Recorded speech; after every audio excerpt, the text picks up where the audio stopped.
Ranking member of the Western Hemisphere Subcommittee, which also oversees international economic policy, I want to underscore how important nearshoring efforts and how they're critical to reducing our reliance on communist China and securing our supply chain.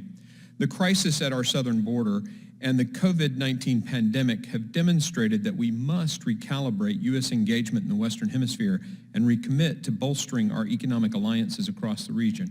I really appreciated your comments, sir, about vaccines. For too long, the CCP has preyed on developing countries. Partnering with Beijing always comes with strings attached. They've perfected the art of debt trap diplomacy, taking advantage of struggling nations to bend them to their will. Congress must do everything in its power to encourage more American foreign investment in Latin America and the Caribbean, not just to reduce our dependence on China, but also to improve the economies and decrease some of the push factors leading to illegal migration and the crisis at our southern border.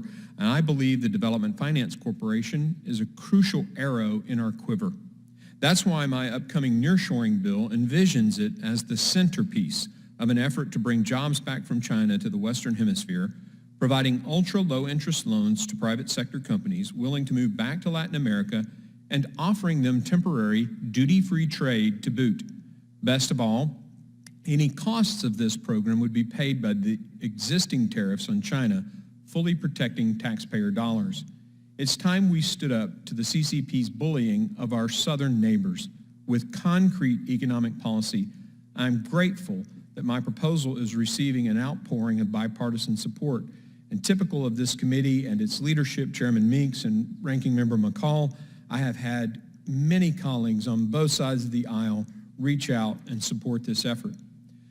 My first question, sir, is you at DFC. I really appreciate you being here.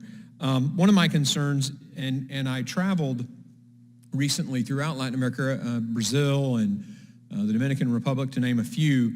Everywhere I go, I hear about the process at DFC being arduous. And I joined Ranking Member and Representative Castro's letter, but what's the low-hanging fruit? What can Congress do to streamline the application process so that these loans don't take so long? I will say, as a longtime employee, we are continually striving to improve our processes for speed.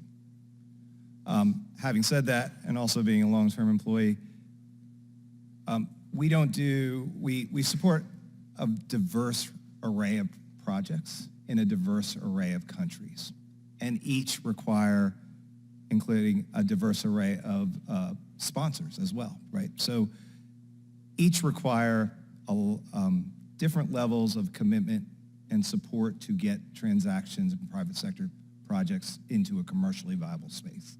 Some come more, for lack of a better word, baked than others. And so I'm sure the individuals who reported to you had particular instances, and I think there's areas that the agency does well in timing.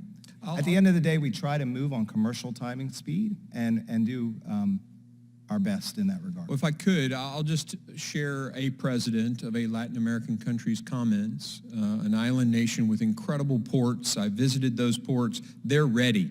Right. But they don't want to, they're telling us they don't want to waste their time with the DFC. And it's these processes, I don't know if it's underwriting or what. If we can, what I'd love for you to do, and I'm going to run out of time, I'd love to hear back from you guys on how we can, through law or through something we can do, help you streamline the processes, because if we don't, the nations are going to, China just walks up with billions of dollars. And unfortunately, that's really bad for our neighbors, right? The debt trap diplomacy is hurting them. Ask Ecuador, right? So we've got to be better in our way. And if you could get back with us on that, that would be very helpful. Yes, sir. I think we were supposed to have a meeting, and it got rescheduled. So we are eager to have that meeting on this topic with you. Thank you so much. And Mr. Chairman, I yield.